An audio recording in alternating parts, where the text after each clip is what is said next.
လာချိန်ဝင်ငွေ10သိန်းကနေပြီးတော့ဗောနော်သိန်းရာကျော်ဗောနော်ဝင်ငွေရဖို့ကျွန်တော်တို့ digital marketing diploma သင်တန်းသားတွေဘယ်လိုရှောက်လန်းခဲ့ရလဲဆိုတာကိုဒီဗီဒီယိုလေးထဲမှာ sharing လုပ်သွားမှာဖြစ်ပါတယ်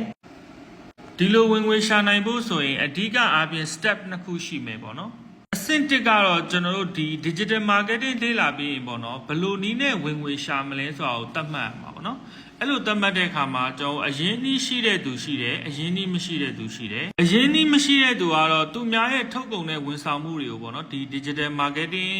လုပ်ပေးပြီးတော့ကျွန်တော်ပတ်စံရှာလို့ရတယ်ဒီလိုရှာဖို့အတွက်ဆိုရင်ကျွန်တော် content marketing service ပေးလို့ရတယ် boost service ပေးလို့ရတယ်ကျွန်တော်တို့သင်တန်းမှာဆိုရင်ဒီ content marketing service နဲ့ဒီ boost service ပေးနိုင်တဲ့အထိပေါ့နော်ဒါမှမဟုတ် digital marketing agency ထောင်နိုင်တဲ့အထိကျွန်တော်တို့ sharing လုပ်ပေးတယ်မဟုတ်ကို့မှာဟိုပါပေါ့နော်ဝါဒနာသို့မဟုတ်ပညာတစ်ခုခုရှိတယ်ဆိုရင်လည်းဒီ digital marketing နဲ့ပေါင်းဆက်ပြီးတော့ကျွန်တော်တို့လုပ်လို့ရတယ်ကျွန်တော်ကိုယ်တိုင်ဆိုရင်လည်းပေါ့နော်ဒီ2014လောက်မှာစပြီးတော့ကျွန်တော်ဝါဒနာပါတဲ့မျက်လှည့်ပညာကိုဒီ digital marketing နဲ့ပေါင်းပြီးတော့အပြောင်းလဲဖြစ်တည်အထိဝင်ငွေတွေကျွန်တော်ဖန်တီးနိုင်ခဲ့တယ်အခုဆိုရင်ဒါကျွန်တော်2018ကနေပေါ့နော် digital marketing သင်တန်းစဖွင့်ခဲ့တာအခုဆိုရင်8နှစ်လောက်ရှိသွားပြီပေါ့နော်ဒီ8နှစ်အတွင်းမှာဆိုရင်ဒီကျွန်တော်ရဲ့ဝါဒနာတွေပညာတွေကိုဝင်ငွေဖြစ်ပြောင်းလဲနိုင်အောင်လုပ်ခဲ့တော့ကနီးတွေကိုပဲကျွန်တော်တင်တန်းသူတင်တန်းသားတွေကိုလည်းတင်ပေးနိုင်ခဲ့တယ်ပြီးတော့သူတို့ရဲ့ဒီပေါ့နော်ခုနပြောလို့အရင်ကြီးမရှိရင်တော့သူတို့ဝင်ငွေရှာနိုင်ခဲ့ကြတယ်ပေါ့နော်အရင်ကြီးရှိတဲ့သူတွေဆိုရင်လည်းသူတို့ရဲ့ကိုယ်ပိုင် brand တွေနော်လူသုံးကုန်ပစ္စည်းတွေဝန်ဆောင်မှုတွေနော်ဒါတွေသူတို့လုပ်လို့ရတယ်ကျွန်တော်အနေနဲ့ပေါ့နော်ဒီတင်တန်းသူတင်တန်းသားတွေရဲ့ဒီ success ကိုဒီနာမည်လေးတွေပြန်ဖော်ပြရတဲ့အခါမှာတော့ပေါ့နော်ဟိုတခါကြလို့ရှိရင်နည်းနည်းလေး privacy ဆန်တဲ့အတွက်ကျွန်တော်အနေနဲ့ဟိုဖော်ပြရတာတိတ်တော့မကောင်းတိုးတော်လဲဒီအချက်လက်မရှိပဲပြောနေတယ်လို့မျိုးဖြစ်မှာဆိုလို့ပေါ့နော်ကျွန်တော်ဒါအနည်းငယ်ဖော်ပြပေးတာအဲ့တော့ဒါကတော့ဟိုကျွန်တော်တို့ရဲ့တင်နန်းတက်တဲ့ထဲမှာပေါ့နော်ဒီ best 16ကလေးကတက်သွားတယ်ကိုထက်နိုင်ဝင်သူဆိုရင်နော်ကျွန်တော်တို့ဒီ25ရက်5လလောက်မှာကျွန်တော်တို့ interview ကြည့်တဲ့ချိန်မှာ350လောက်ဝင်ပြီးတော့8လပိုင်းလောက်မှာ320လောက်ထိသူတို့ဝင်ငွေတွေရှာနိုင်ခဲ့ကြတယ်ဒီလိုတွေဝင်ငွေရှာနိုင်ဖို့အတွက်ပေါ့နော်ကျွန်တော်တင်တန်းမှာဘယ်လိုမျှဝေပေးလဲဆိုရင်ပေါ့နော်ဒါ step 2တစ်ခုလုံးကတော့ဒါကျွန်တော်တို့တင်တန်းမှာမျှဝေပေးတဲ့အပိုင်းတွေပေါ့နော်ဒီ step 2ကိုတော့ကျွန်တော်တို့ digital marketing strategy transformation roadmap လို့နာမည်ပေးထားတယ်ပေါ့နော်သူကအပိုင်းလေး၄ပိုင်းပါတယ် plan reach act convert engage ဆိုပြီးတော့နော်အဲ့တော့ plan လုပ်တယ်ဆိုတော့ဒီခုနကတော့ရွေးချယ်ထားတယ်ပေါ့နော်ကိုယ့်ရဲ့ business model ပေါ့နော်အဲ့တော့ပြိုင်ဘက်တွေကိုမရွေးချယ်ဘဲနဲ့မိမိရောင်းတာတွေကိုဝယ်ယူစေဖို့အတွက်ပြင်ဆင်မှုအပိုင်းတွေကိုကျွန်တော်တို့တေချာတင်ပေးတယ်အဲ့တော့ကျွန်တော်တို့တင်တဲ့က digital marketing ခလုံးနှိပ်တက်ရုံမဟုတ်ဘဲနဲ့ပေါ့နော်ဒီအတွေးခေါ်ပိုင်းတွေနော်စတာတွေကိုပါတင်ပေးတယ်ဒီအပိုင်းမှာဆိုရင်ပေါ့နော်ကျွန်တော်တို့ဒီမှာတော့မြန်လေးပဲပြောလိုက်မယ် value equation လို့ခေါ်တယ် value equation ဆိုတာသူကကိုယ့်ရဲ့ဟိုပစ္စည်းတွေဟိုပါပေါ့နော်ဝါဒနာပညာတွေကိုလူတွေလိုချင်လာအောင်လုပ်တာပေါ့နော်ဘယ်လိုလုပ်ရမလဲဆိုတဲ့အပိုင်းတွေအသေးစိတ်တင်ပေးတယ်100 million offer တော့သူတို့မြန်ဝယ်လာအောင်ကျွန်တော်တို့လုပ်ရမယ့်အပိုင်းတွေပြီးရင်ပြိုင်ဘက်တွေကိုလေ့လာပြီးတော့ဘယ်လိုမျိုးလေ့လာရမလဲ brand position ဘယ်လိုယူရမလဲပေါ့နော်ဒါတွေကိုကျွန်တော်တို့သေချာတင်ပေးတယ်စမတ်ကိုချတက်အောင်ပေါ့နော်ကျွန်တော်တို့ဥပမာအနေနဲ့ဆိုရင်ဒါကျွန်တော်တို့ကတစ်လကိုနော်300ရှာမဲ့သူရှိမယ်10သိန်းရှာမဲ့သူရှိမယ်အမှ10သိန်းရှာမဲ့သူဆိုရင်လည်းကျွန်တော်တို့က1000မြတ်တဲ့နော်1000မြတ်တဲ့ပစ္စည်းရောင်းမယ်ဆိုရင်ဖောက်တယ်100ရရုံနဲ့10သိန်းရနိုင်တယ်အဲ့တော့တရက်ကိုမှ3-4ယောက်ရောင်းရုံနဲ့ကိုယ့်ရဲ့ဟိုပါပေါ့နော်ဟိုတစ်လကို10သိန်းရှာလို့ရတယ်တကယ်လို့1000မြတ်တဲ့ပစ္စည်းဟိုပါပေါ့နော်3သိန်းမြတ်တဲ့ပစ္စည်းကိုပဲ10သိန်းရှာမယ်ဆိုရင်ကျွန်တော်ဖောက်တယ်က10ဦးပဲလိုတယ်9ရက်လောက်နေမှာ2ယောက်လောက်ရောင်းရင်တော့ဒါကိုယ့်ရဲ့ goal ပြည့်တယ်ပေါ့နော်300ရှာခြင်းတဲ့သူဆိုရင်တော့သူကနည်းနည်းတော့သူကဟိုဟာဖြစ်ဖို့လိုတာပေါ့နော်အပြည့်များရခြင်းတဲ့သူကတော့ဒီဈေးနှုန်းမြင့်တဲ့ကုန်ပစ္စည်းတွေရောင်းရင်တော့ပုံမြန်တယ်ပေါ့နော်အဲ့ဒါကြောင့်မို့တသိန်းမြတ်တဲ့ထုတ်ကုန်ပစ္စည်းရောင်းမယ်ဆိုရင်သူ့အနေနဲ့ဖောက်တယ်100လိုတယ်အဲ့တော့တရက်ကို3-4ယောက်ရောင်းလိုက်ရင်သူတစ်လကို300မြတ်နိုင်တယ်နော်တကယ်လို့10သိန်းမြတ်တဲ့လုပ်ငန်းဆိုရင်တော့သူကဖောက်တယ်10ဦးပဲလိုတော့တယ်ပေါ့နော်အဲ့တော့9ရက်နေမှာ2ယောက်လောက်ရောင်းရင်တော့သူ့ရဲ့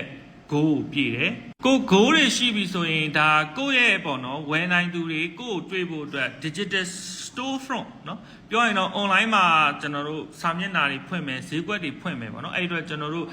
digital marketing platform တွေရွေးချယ်မယ်เนาะပြီးလို့ရှိရင်အဲ့ platform တွေမှာဆိုင်ငန်းတွေဖွင့်မယ် ad လို့ဆိုတဲ့အပိုင်းကတော့ကိုယ့်ရဲ့ရောင်းတာတွေဝယ်ခြင်းသူတွေเนาะကြိုက်လာအောင်ကိုယ်တိလာအောင်ယုံလာအောင်ဝယ်လာစေဖို့အတွက်ပေါ့နော်ကြော်ညာတွေဖန်တီးတဲ့အပိုင်းတွေတေချာတင်တန်းမှာကျွန်တော်တို့တင်ပေးတယ်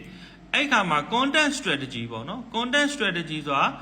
ကျွန်တော်တို့လူတွေဝယ်ခြင်းလောက် content တွေဖန်တီးတဲ့နည်းမှာဆိုရင်လည်းကျွန်တော်တို့ဒါเนาะ headline formula တွေဆိုရင်ကျွန်တော်9မျိုးလောက်တင်ပေးတယ်ပြီးလို့ရှိရင် copywriting formula 10မျိုးလောက်ကျွန်တော်တို့တင်ပေးတယ်ပေါ့နော် boost လုပ်နည်းဆိုရင်လည်းဒီမှာရေးထားတဲ့ date ကလေးတွေကတော့ကျွန်တော်မပြောလိုက်တာပေါ့နော်ကျွန်တော်တို့တင်တဲ့က24ရက်တင်တာဖြစ်တဲ့အတွက်ပေါ့24ရက်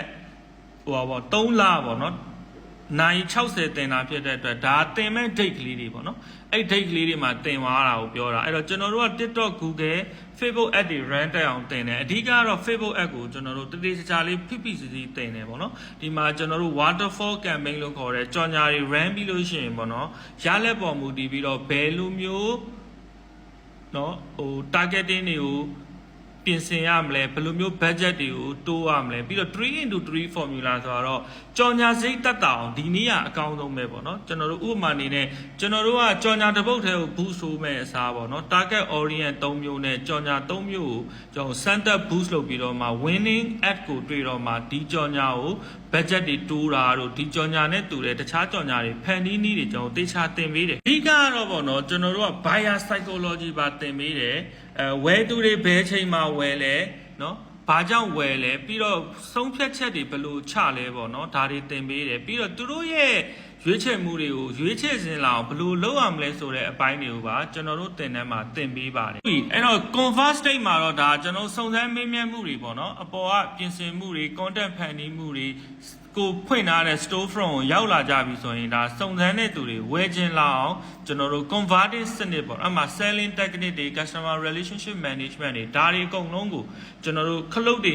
သုံးပြီးတော့ strategy တွေကိုသုံးပြီးတော့ကျွန်တော်တို့သင်ပေးတယ်ပေါ့နော်နောက်ဆုံးရှင်းရတော့အရေးကြီးဆုံးပဲပေါ့နော်သူကရေရှည်အောင်မြင်အောင်ဘယ်လိုလုပ်ရမလဲပေါ့နော်ဒီမှာကျွန်တော်တို့ကြော်ညာတွေကို measure လုပ်ပြီး analyze လုပ်တာပြီးလို့ရှိရင်ကျွန်တော်ဒီမှာတော့ဒီကြော်ညာတွေဖန်တီးတဲ့အခါမှာပေါ့နော် testing ဒီ optimization scaling ဆိုတဲ့ method တွေကိုကျွန်တော်တို့သေချာသင်ပေးတယ် scaling လုပ်တဲ့အခါမှာလဲ vertical scaling တို့ horizontal scaling တို့စတဲ့အပိုင်းတွေကိုကျွန်တော်တို့သေချာသင်ပေးတယ်ဒီလိုတွေစနစ်တကျသင်ပေးတဲ့အတွက်ပေါ့နော်တကယ်စာလိုက်လုပ်တဲ့သူတွေဟာတကယ်အပြောင်းလဲတွေဖြစ်ကြတယ်ကျွန်တော်တို့ခုနပြောတဲ့ goal တွေကိုထိခဲ့ကြတယ်ပေါ့နော်တကယ်လို့ဒီဗီဒီယိုကြည့်နေတဲ့မိတ်ဆွေက digital marketing လေ့လာပြီးဝင်ငွေလုပ်ကိုင်ခွင့်လန်းတွေတိုးတက်ချင်တယ်ဆိုရင်ပေါ့နော်ကျွန်တော်တို့ရဲ့ digital feed သင်တန်းကျောင်းက review ကောင်းများစွာပေါ့နော်တက်ရောက်သူများရဲ့အပြောင်းလဲတွေလုပ်ပေးနိုင်လို့ review ကောင်းများစွာရရှိထားတဲ့သင်တန်းကျောင်းတစ်ခုကိုကျွန်တော်တို့ရွေးချယ်နိုင်တယ်လစဉ်မှာကျွန်တော်တန်းခွဲအသစ်တွေဖွင့်လှစ်ထားတယ်ပေါ့နော်လစဉ်တန်းခွဲအသစ်တွေဖွင့်လှစ်ထားတယ်အဲ့တော့ပုံမှန်သင်တန်းကြီးကတော့ဒါကျွန်တော်တို့6သိန်းယူတယ်ပေါ့နော်ပထမဆုံးအပ်တဲ့အယောက်20ကိုတော့4သိန်းခွဲနဲ့ရတယ်အဲ့တော့တခုရှိတာကကျွန်တော်တို့မျက်ဟိုပါပေါ့နော်ကျွန်တော်တို့သင်တန်းက strategyအလုပ်ဖြစ်တဲ့ strategy ကိုတာဝန်ယူပေးနိုင်တယ်အဲ့တော့အပြောင်းလဲလုပ်ချင်တဲ့သင်တန်းသူသင်တန်းသားတွေအနေနဲ့ကတော့ speed လို့ခေါ်တဲ့မြန်နှုန်းပေါ့နော်မြန်နှုန်းကိုတာဝန်ယူဖို့လိုတယ်အဲ့တော့ကျွန်တော်တို့က strategy ကိုအာမခံတဲ့ကျွန်တော်တို့သင်ကြားပေးတဲ့နေရာမှာသင်တန်းသူတစ်ယောက်ကသင်တန်းတက်ဖို့ဆုံးဖြတ်ချက်ချတာဖြစ်စေသင်တန်းမှာပေးထားတဲ့နီးလန်းနီးစနစ်တွေကိုအကောင့်ထဲပေါ်ရမှာမြန်မြန်အကောင့်ထဲပေါ်ဖို့ပဲတာဝန်ယူပေးပါအသေးစိတ်ကိုသိသိချင်းတယ်ဆိုရင်ဖုန်းဆက်ပြီးတော့ဖြစ်စေ message ပို့ပြီးတော့စုံစမ်းနိုင်တယ်ကျွန်တော်တို့ messenger ထဲမှာဆိုရင်လည်း auto စနစ်တွေနဲ့မျှဝေပေးလေးရှိတယ်เนาะဒီလိုမျိုး messenger လုပ်တဲ့ messenger bot လုပ်တဲ့နည်းလမ်းတွေကိုလည်းကျွန်တော်တို့သင်တန်းမှာမျှဝေသွားတာဖြစ်ပါတယ်